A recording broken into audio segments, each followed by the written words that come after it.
મહુવાના marketing yard નજીક આવેલ મારુતિ કોમ્પ્લેક્સની દુકાનોની ઉપરની પારાપેટ ધરાશયી થવા પામી હતી. સદભાગ્યે કોઈને જાનહાનિ કે ઈજા થવા પામી ન હતી, પણ વાહનોને નુકસાન થવા પામ્યું હતું. મહુવાના માર્કેટિંગ યાર્ડ પાસે આવેલ મારુતિ કોમ્પ્લેક્સની અગાસીની પારાપેટ ધરાશયી થતા લોકોમાં નાસભાગ મચી જવા પામી હતી. કોઈ લોકોને ઈજા થવા પામી ન હતી, પણ નીચે પાર્ક કરેલા વાહનોને નુકસાન થવા પામ્યું હતું. મહુવા નગરપાલિકા દ્વારા હર ચોમાસા અગાઉ જર્જરિત મકાનો, બિલ્ડિંગોને નોટિસ આપી સંતોષ માની લે છે, પણ જો મહુવાના શહેરી વિસ્તારમાં રહેલા આવા બિલ્ડિંગો, મકાનો ધરાશાયી થાય અને કોઈ જાનહાનિ થશે તો તેની જવાબદારી લેશે કોણ?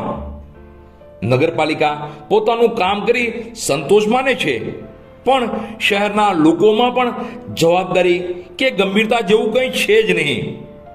અત્રે ઉલ્લેખનીય છે કે ગત વર્ષમાં મહુવા શહેરમાં 5 થી 7 જર્જરિત એપાર્ટમેન્ટોને ખાલી કરવામાં આવ્યા હતા અને તે બિલ્ડિંગના તમામ જરૂરિયાતના કનેક્શનો કાપી નખાયા હતા. બાદ નગરપાલિકાના અધિકારીઓએ કામગીરી કર્યાનો સંતોષ માન્યો હતો અને આ બિલ્ડિંગોની આગળની કાર્યવાહીમાં પણ આજ દિન સુધી નગરપાલિકાએ કશું કર્યું જ નથી. આવી બિલ્ડિંગો, દુકાનોમાં લોકો હાલ રહેવા અથવા તો ધંધા રોજગાર પણ કરવા લાગ્યા છે. ત્યારે ફરી ગઈકાલે મહુવાના માર્કેટિંગ યાર્ડ પાસે આવેલ મારુતિ કોમ્પ્લેક્સની દુકાનની પારાપેટ ધરાશયી થવા પામી હતી અને લોકોમાં ભયનું વાતાવરણ છવાયું હતું. લોકોને જાનહાનિ કે ઈજાઓ ન થઈ તે સારી વાત છે, પણ નીચે પાર્ક કરેલા વાહનોને નુકસાન થવા પામ્યું હતું.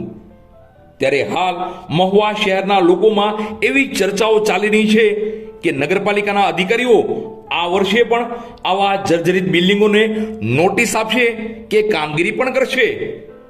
નગરપાલિકા લોકોના જીવ સાથે રમત રમશે કે કાગળ પર કામગીરી, જોવાનું રહ્યું આગલા દિવસોમાં.